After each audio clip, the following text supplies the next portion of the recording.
All right, let's talk about a topic that's going to drive everybody maybe a little bit crazy, and that is how your parents messed you up. How your parents messed you up. Parents, I want you to listen to this with an open mind, before you go in the comments and go like, what do they call it? What is the word again? Keyboard cowboy. Before you go keyboard cowboy, look at me, I'm looking in the reflection. Got my doggy's hair all over me. You'll see him one day. Look in one of the other videos. He's all over the place. And you can actually really learn something from you. And it can be very beneficial to you. All right? So most of you would know me from a more sort of like spiritual avenue, my more esoteric, wellnessy sort of vibe, tarot, hypnosis, those sort of things. But I also like to understand why things are working the way that they are working in a very sort of scientific sort of way.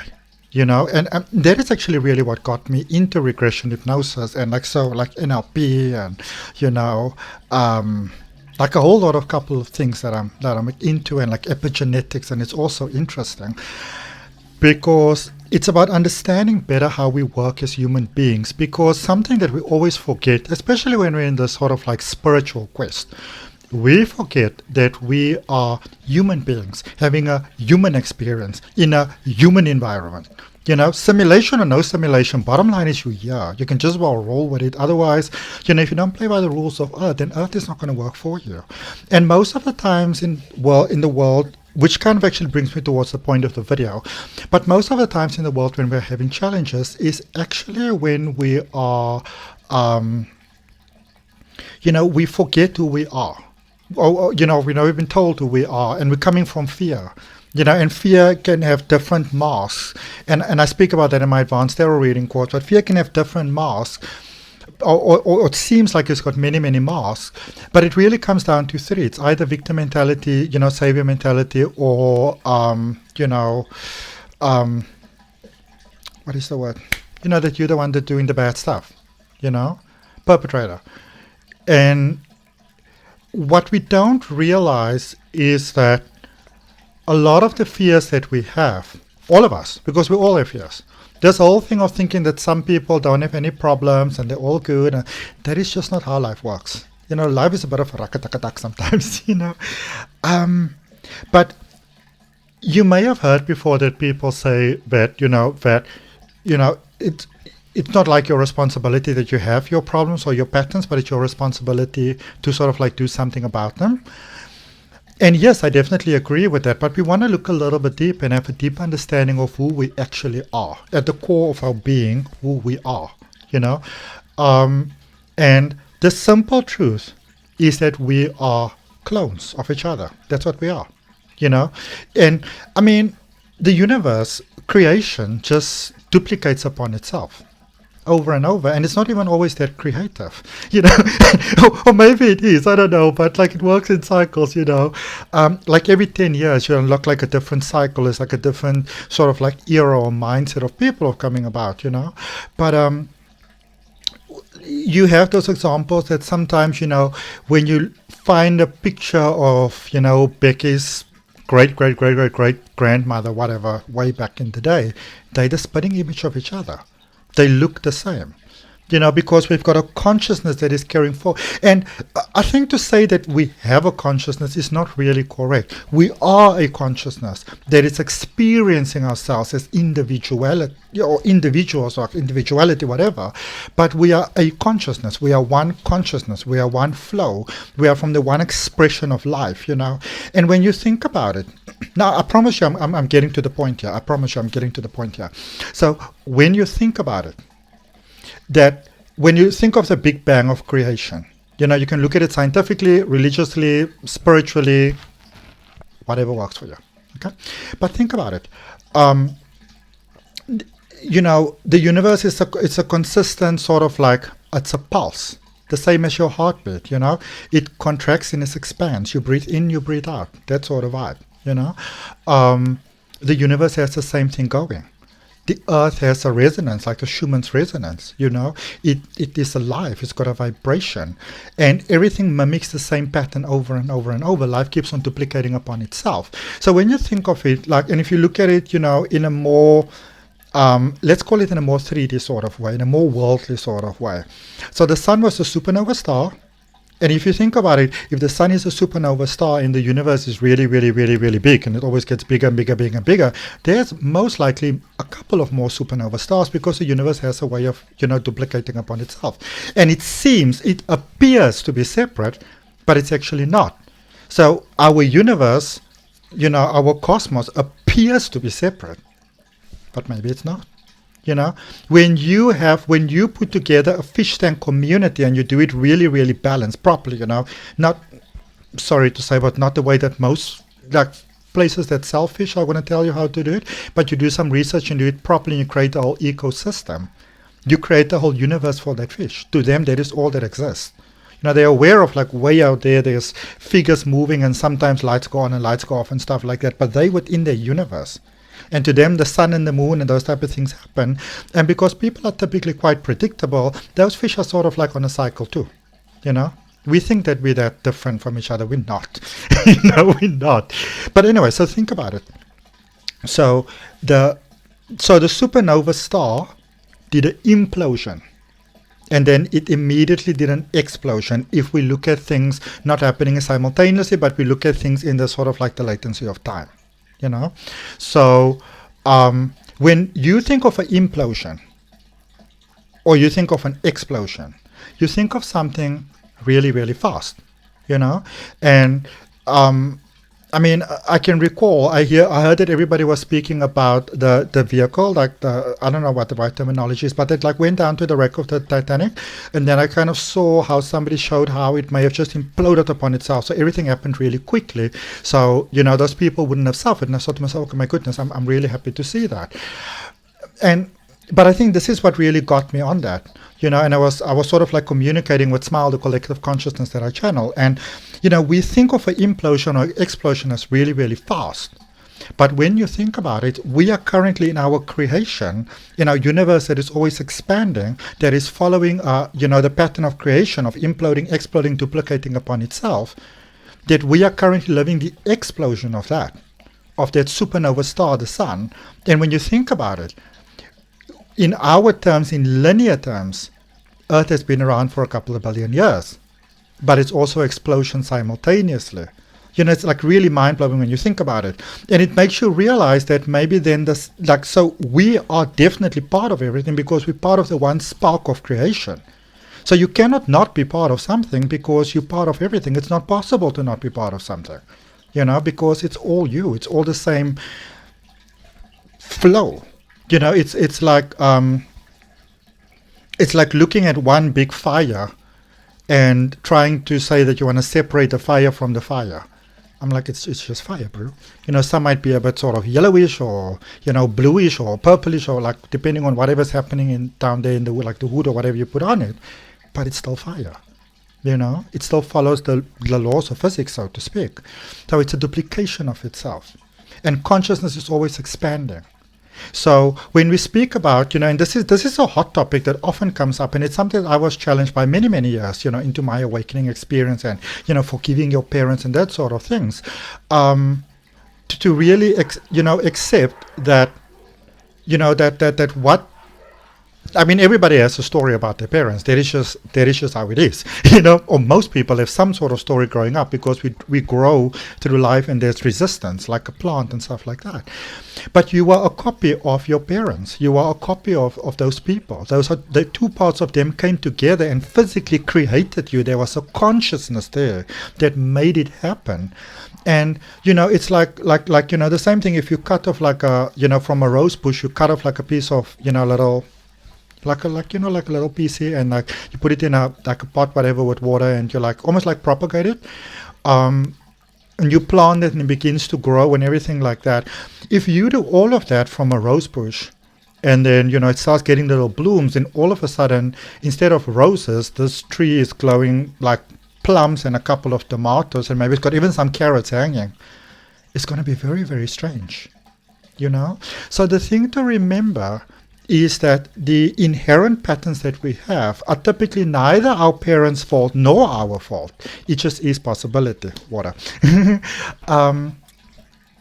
And the thing with duplication is when you think about it, and try to think of it in that sort of sense, life duplicating upon itself, life expanding upon itself, consciousness expanding upon itself.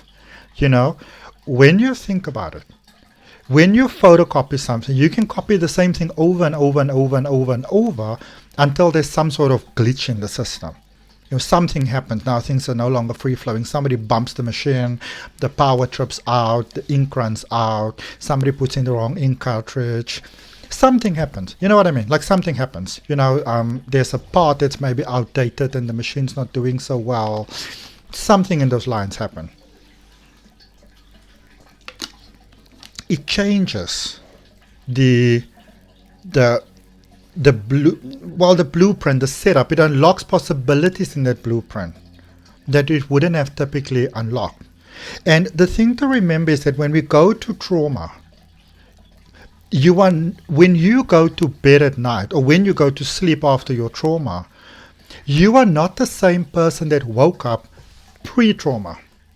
Pre-trauma and post-trauma, you are a different person. And you can even see that people's features will change, and you carry that heaviness inside of you. And the thing is to the brain, to the consciousness, but we look at just the brain, the awareness of the now. Everything is happening to you right now. And so, I always say that I feel that all people should at some point in their life do some sort of deeper exploration journey within themselves to really find out who they are, and that is really the passion that I have with all that I do, because what we don't realize with everything being here to the brain and now, the trauma that you experience, I don't know, when you were 4 months old and you had to cry for like 20 minutes for your milk and like there's no way you could get it yourself and you were ravenous, there is trauma that's actually still within you, within your body, no matter how much you were loved, no matter how much you were cared for, no matter how good the intentions your parents had and how they did their best. Trauma is something that comes and sits within us. And it's like cholesterol in the body. It doesn't go anywhere until you conscientiously do something about it. You know what I mean? And trauma is something that you kind of want to be proactive about it. When you notice the same patterns happening over and over, the same sort of like mishaps and things like that, the same bad relationship, the same fearful stuff, you always lose money, you always get into this sort of fight, you always get with the people that this does whatever that to you, and you always, no matter how hard you try, this is the problems that you get into. You can't find that divine counterpart, that love, that success, that money, that career, that direction. And these are things that I've been struggling with for years in my life. Like anybody who knows me, I think at the moment, actually, I am sort of, what are we now? July 2023. Somewhere in the month. I think it's like the 24th or something like that. People have sort of like begun to sort of see me in a different way, because I've always been the free floater. Then I'm here, then I'm there. So when I am at a place for like more longer than 6 months and I haven't moved yet, people's like, what's going on? They're waiting for the shoe to drop, And it's the same thing with our consciousness, with our mind. The mind is waiting for the shoe to drop. So if something happened to you in an earlier period of your life, whether you remember it or not, because sometimes the trauma is so big that your mind actually suppresses it, because you cannot function consciously with that conscious awareness, which is why people have amnesia from trauma. And we forget the basic things. A lot of times we just want to heal so quickly, or people, and they're like, and I mean, I'm not talking about dragging out things, but what I'm just trying to bring home is that healing can sometimes take a little while, and you want to be patient with yourself, because you want to learn to love yourself again and to check in with yourself and to become aware of your breathing and your being and your body, to get back in the flow of life, to get back in that momentum. And as long as we go around blaming our parents and other people for what they've done, we don't really get anywhere. But in that same way that you have the trauma that happens to you in this lifetime, and in regression hypnosis, when we heal that, we call that timeline healing. And obviously I do some other things for that, like, cord cuttings, DNA activation. Those are really powerful things, and they're like quick. But very powerful, Sometimes people expect things must be very long in order to be effective, but not necessarily. But, the thing is, when you really think about it, who normally reflects mirrors back to each other better than children and parents? Like the parent is fighting with the child and the child is fighting with the parent. And especially as a person who's never had children, I suppose I get to see it more objectively. Because obviously I was a child once as well, and my parents are still alive, so we have got our own things going on as well. But I think when you see it with other people, it's actually easier, because I think as a person who doesn't have biological children of my own, you get to see it in a different light. You get to see it in a different way. And you often see that they're fighting about the same thing. Or, you see the thing that the parent or the child is complaining about is a continuation of what the other one is doing. So it's you reflecting back to you, and you're getting irritated and annoyed by that, But when we come to this point that we realize that nothing is really sort of like per se anybody's fault, now it's very different. When you begin to understand that your parents couldn't be any different to how they were, because that's who they were. You can only give who you are. You can, for example, you can only perceive in your brain what you can accept as a truth for yourself on a deeper subconscious level. So if you are not, and like for example, I mean, I'm not meaning to be nitpicking here, but this is just the truth. When people often struggle to get their life together or to keep it together, is because somewhere in the key sort of like, figures in their life, the significant figures, the key role players, somehow something went a bit in that glitch, And it could be that, maybe something happened to your parents. We don't know, I mean, let's really think about it. I mean, I'm 41 years old now, and if I have a child, let's imagine I've got a 3-year-old child. And maybe something really horrific happens to me, I don't know, I get raped on my way from work. I'm not necessarily going to share that with my 3-year-old child, but I will have a lot that I will need to be dealing with, which means that I won't be able to be dealing with that so much, or like I won't be able to interact with my child so much.